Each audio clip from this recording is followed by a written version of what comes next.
insoutenable. Les marins sont effrayés, ils disent à leur chef, « Hé Ulysse, on ne sait pas qui habite ici, mais moi, franchement, on vole du fromage et on retourne vite se cacher dans le bateau. Ulysse, pour l'histoire de question. Mais non les gars, regardez toutes ces étrangetés.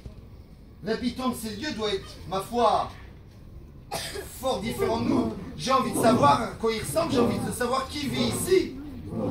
Il ne va pas être déçu, car il ne tarde pas à entendre des pas résonner à l'intérieur.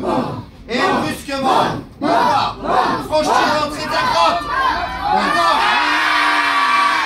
Énorme! On a compris. Énorme! Grand comme une montagne! Un géant possédant un œil unique au milieu du front. Le cyclope Polyphème roule un bloc de roche pour fermer l'entrée de sa grotte.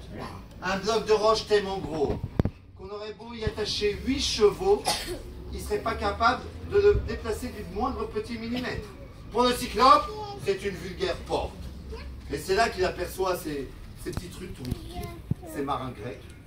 Le cyclope s'étonne. Mais, qu'est-ce que vous faites ça, vous? Et puis, vous êtes qui?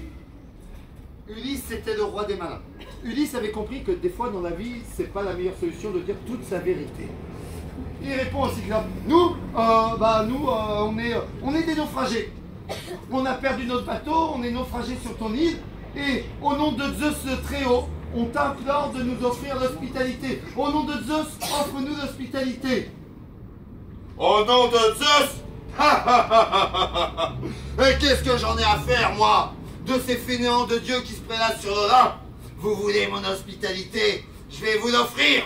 Je vais vous offrir l'hospitalité dans ma bedaine.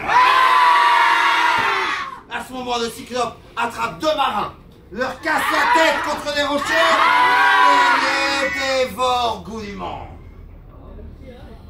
Ouais, c'est oui. Ayant bien dîné, notre ami Polyphème le cyclope, sur son lit de paille, s'en va se coucher. Les marins sont effrayés, mais Ulysse, regarde où nous mène ta curiosité, il va tous nous dévorer, faut qu'on arrive à le tuer. Mais non, regardez ce bloc de roche qui nous empêche de sortir, si on le tue, on est condamné à mourir de faim là, enfermé dans cette grotte, faut trouver une autre idée. Il passe sa nuit à réfléchir. Au petit matin, le cyclope Polyphème se réveille. Eh, tu fais quoi toi quand tu te réveilles le matin? Tu t'étires un peu, et après? Ah ouais. Bah cyclope, il a fait ça, il avait envie de petit déjeuner. Il attrape 2 marins par les pieds, leur casse la tête contre les rochers. Puis, il sort de la grotte, roulant le bloc de roc, mais prenant bien soin à refermer derrière lui, afin que les marins ne puissent s'échapper. Polyphème est allé s'occuper de ses troupeaux de chèvres, de ses troupeaux de moutons.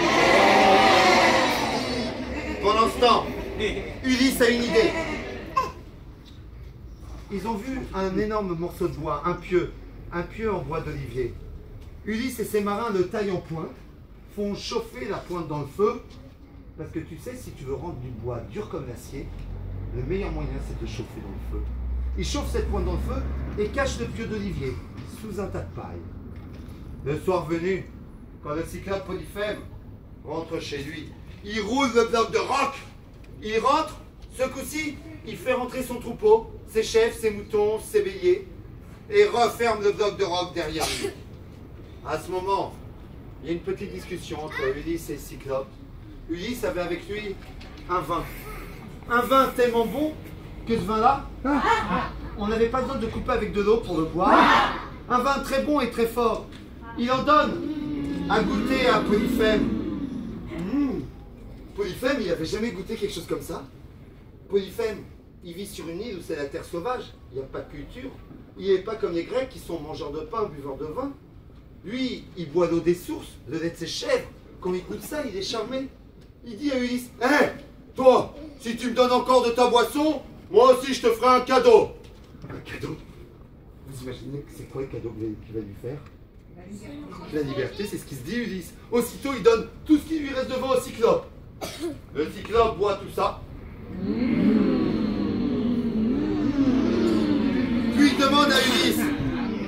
Dis-moi, toi, comment tu t'appelles? Ulysse, ce malin, va lui répondre. Moi, je m'appelle personne. C'est comme ça que mon père, ma mère m'ont appelé. Personne, c'est ça mon nom. À ce moment-là, il se passe quelque chose qu'on ne peut pas traduire en français. C'est que quand Ulysse dit « je m'appelle personne », en grec, il dit « je m'appelle Outis ». Personne. Mais il y a une autre façon de dire Outis en grec. C'est métis. Et métis, c'est aussi comme ça qu'on appelle la ruse. En fait, il y a un petit jeu de mots. C'est quand Ulysse dit au Cyclope « je m'appelle personne », mais en même temps, il sous-entend « mais je suis le roi des malins ». Le Cyclope, il a bien mangé. Le Cyclope, il a bien bu. Il s'endort, tout de go. Ulysse et les marins en profitent pour se saisir du pieu d'Olivier. Ils approchent le pieu de l'œil du Cyclope. Et là, les Grecs plantent le pieu d'Olivier dans l'œil du Cyclope. Même qu'il tourne pour être sûr que le Cyclope s'éveille en hurlant. On m'assassine! On m'assassine! On m'assassine! De toutes les grottes alentours, les autres cyclopes qui vivaient sur cette île accourent. Et depuis l'extérieur de la grotte, ils appellent Polyphème! Polyphème! Qu'est-ce qui t'arrive? On m'assassine! On a crevé mon œil unique! On a aveuglé! On m'assassine! Mais qui c'est qui t'a fait ça, Polyphème? Ah, c'est personne!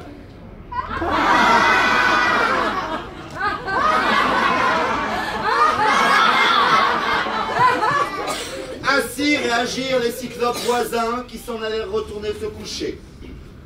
Au petit matin, Polyphème l'aveuglé entend ses chèvres, ses moutons qui réclament à sortir. Il est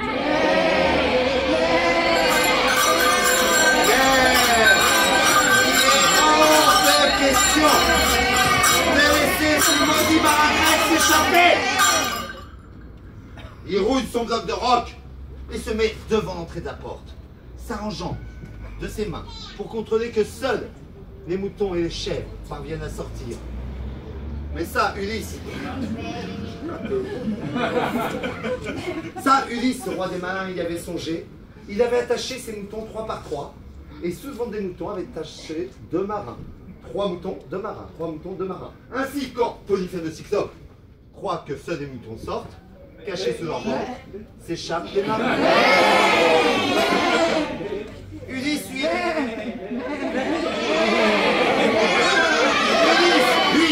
il ne peut pas s'attacher tout seul.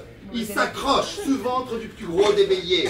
Au moment où le bélier parvient devant Polyphème, le Cyclope s'arrête. Mais qu'est-ce qui se passe aujourd'hui? D'habitude, c'est toi chef du troupeau. Le soir, tu es le premier rentré, le matin, le premier sorti. Pourquoi est-ce qu'aujourd'hui, tu es à la traîne? Sauf que Ulysse est le roi des malins, le Cyclope pas du tout. Il n'a pas réfléchi plus loin, il a quand même laissé son bélier sortir. Puis il est sorti à son tour, refermant le bloc de roc, persuadé que les marins étaient encore enfermés à l'intérieur. Vous imaginez bien que nos amis marins grecs se sont dépêchés de se carapater pour retrouver leur bateau, en emmenant quelques chèvres et moutons à manger sur le trajet.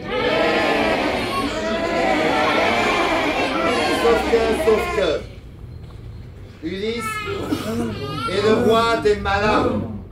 Mais souvent, quand on est trop malin, parfois on a envie de faire un peu son intéressant, de, comment on dit, on veut vraiment faire son intéressant. Frimer. Faire le beau, ouais. Frimer. Ils sont sur le bateau, Ulysse voit le Cyclope au sommet de la falaise, et il ne peut pas s'empêcher. Il voit Polyphème là-haut. Il hurle « Eh oh, Polyphème, youhou !»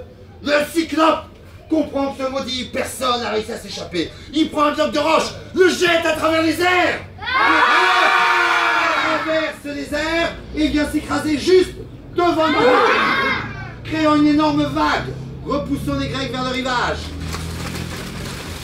Les marins redoublent d'ardeur à ramer pour s'échapper, suppliant leur maître de se taire. Mais Ulysse, tais-toi, tais-toi, tais-toi, il va nous écraser à coups de rocher.